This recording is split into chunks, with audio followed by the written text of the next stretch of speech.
Todd McShay live from Florida in just moments. Let's go to that scene in Gainesville for Florida's Pro Day where the Gators were out and about. All right, we were interested to see Richardson throw more intermediate. We'll see if we can actually see this video. Oh, nope, there we go.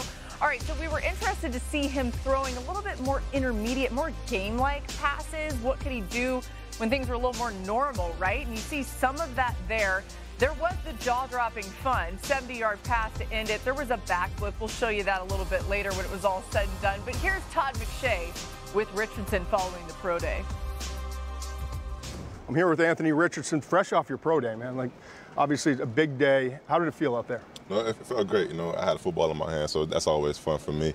But being out here with my brothers, you know, in front of my family, showcase what I'm able to do with the ball in my hand, you know, it's definitely fun. What were you looking to show NFL teams, and how would you assess your performance? You know, just trying to showcase my arm talent. You know, I can be consistent and accurate, so I just tried to showcase that a bit, and you know, just showcase my arm strength because everybody knows about that as well. So just trying to do those things. Take me back to the decision you had to make. Obviously, you hear from NFL teams, you're getting first-round grades, only 13 starts. How difficult was that decision, and what was the deciding factor for you? You know, it was definitely a difficult decision. You know, I talked to a lot of people, you know, got a lot of information from my coaches, you know, from my mentor, from my family, you know, and just trying to gather information, that was the main thing I was trying to do. Getting grades back, you know, that kind of, you know, pushed me to my decision.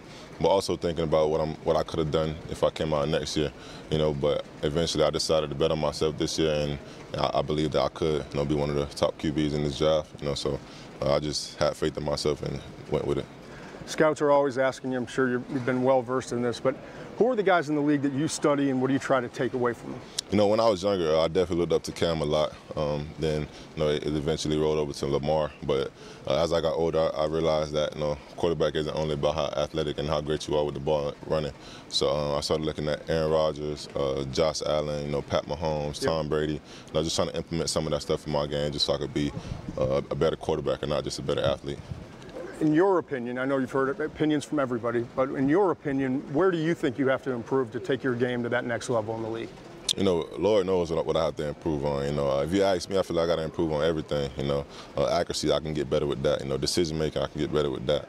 Footwork, I can definitely grow with that. Leadership, you know, I can go on as a list. You know, because I feel like I can grow in any aspect. So, just focusing on those certain things, I feel like I'll be a great quarterback. You picked your suit out for the draft? Oh yeah, definitely. It's gonna be a nice one. Give us a little preview. You know.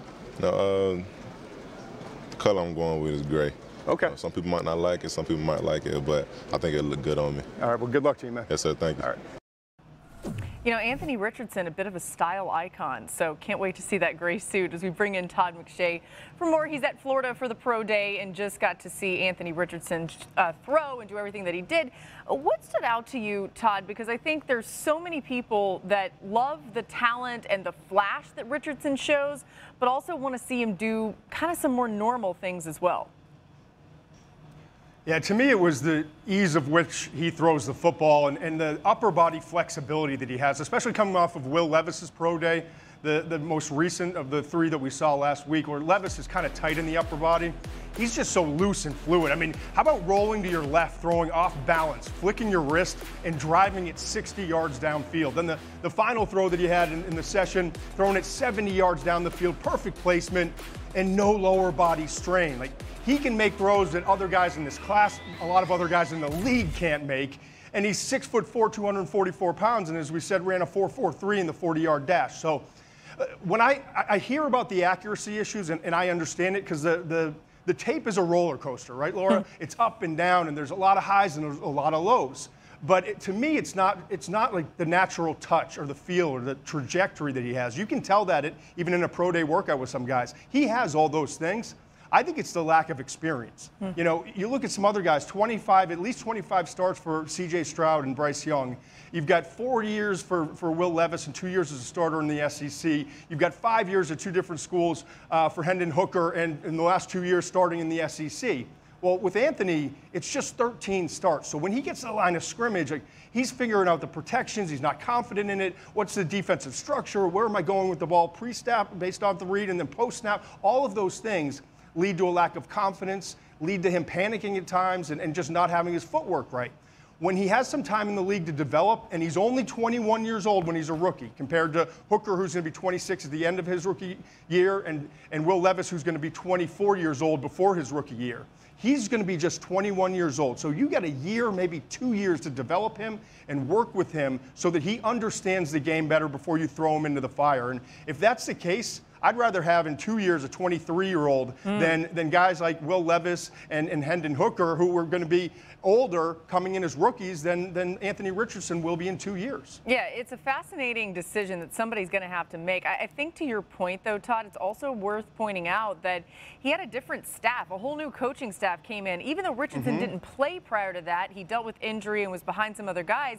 He was learning different systems behind those other guys, right? So then he has to learn an all-new system before he finally gets a chance to start. It's all part of the story. It's all these factors that these teams are considering. Thanks so much to Todd McShay, the latest from Gainesville. We'll check back in with you soon, Todd. Dan, when you watch the tape on Richardson, what really stands out to you? A lot of things. I mean, there's just this very rare combination of size, speed, strength, and natural throwing ability. I loved hearing his answer when he was talking about I hadn't realized I had to be more than just an athlete with the ball in my hands, paying attention to throwers like Aaron and Josh Allen and Patrick Mahomes.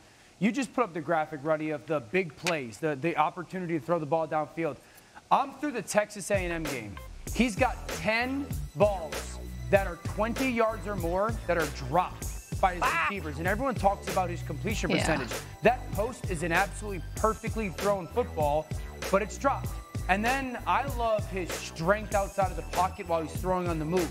This throw against Missouri is absolutely big time leaving the pocket. So for a young man that's got this rare combination, watch this post route, sees a safety cut, ball comes out on time. It's absolutely perfect. There's a 50-yard touchdown that's dropped. Those matter when we're just looking at the box score, and then that rare combination of size, speed, strength, but also the ability to throw. And that's what I loved out of his answer. So to all your guys' points of the inexperience in the games and the different systems, 100% accurate. But those are controllables. There are so many aspects of his game that are non-controllables that matter. Yeah, you really have to watch his tape with a critical eye, an eye for context, maybe more than the other quarterbacks. Yes. I guess I would put Will Levis in that category too. Dan, something that jumps out to me with Richardson, I've said this before, my biggest concern with him, or I guess my biggest criticism, is the footwork. It's erratic. I think it's what leads to some of the inaccuracies you see. However, something I've noticed watching him, when he's on the move, when he is evading pressure, sometimes when he's even stepping up in the pocket, so not outside of it, his footwork tends to look fine. It's almost like when he's not thinking and he's just fluid and playing and creating, the mechanical problems go away. And that actually makes me more optimistic because he has it in him. It's more that there's consistency being an issue when it comes to the footwork. 100% agree. And I think it's important to point out the thinking thing is not an intellect or intelligence thing. It's more of a youth thing. It's more of a, I've been drilling this and drilling this and drilling this, and you're not in a game in drill work, or you know what I'm saying? So like you get into a game and you kind of go back to the drills that you were doing rather than creating the muscle memory by the age of 22, 23, 24, and then the talent takes over. It's a good point. You think about the teams that are going to think about molding him, and it's such an intriguing idea of what you could do with him. Mel, Richardson's your fourth-ranked quarterback prospect. What's the biggest difference between him and the guys who are ahead of him? Like guys touched on it, I think everything about him, but I think the late, great Bill Walsh summed it up about evaluating prospects, quarterbacks. Tell me what they can do. Don't tell me what they can't do. And what he could do, and Dan O called this game. It was against Utah, September 3rd. They're an underdog. He, to me, after that game, looked like, boy, I wrote it in pen. #1 pick overall in the 2023 draft. And then the Kentucky game and the other games. And it looked like he was a little bit rattled, a little overwhelmed, but that was maybe because of the lack of experience, okay? So you saw in the Utah game what he could do. Let's bottle that game. Let's try to become consistent with that, figure it out, getting the Josh Allen's guys, get the infrastructure around him, and in 3 to 4 years, you know he's going to be a dynamic runner regardless, one of the best running quarterbacks in the league. If his passing skills can be replicated from the Utah game, carry that forward, you got yourself one of the elite quarterbacks in the NFL. I think the key is going to the right team. Yeah, for me, Mel, I think more than the weapons around him is for really that first year to have a really good quarterback coach, a really good mechanics-driven, or a guy who excels at understanding the mechanics, really the lower body mechanics of the footwork. MK, I'd like to get your thoughts on it as well with Mel, because, again, I want to attack the inaccuracy issues. I think there's a very big difference between being inaccurate and mechanically flawed. A lot of guys that are inaccurate, they just can't throw.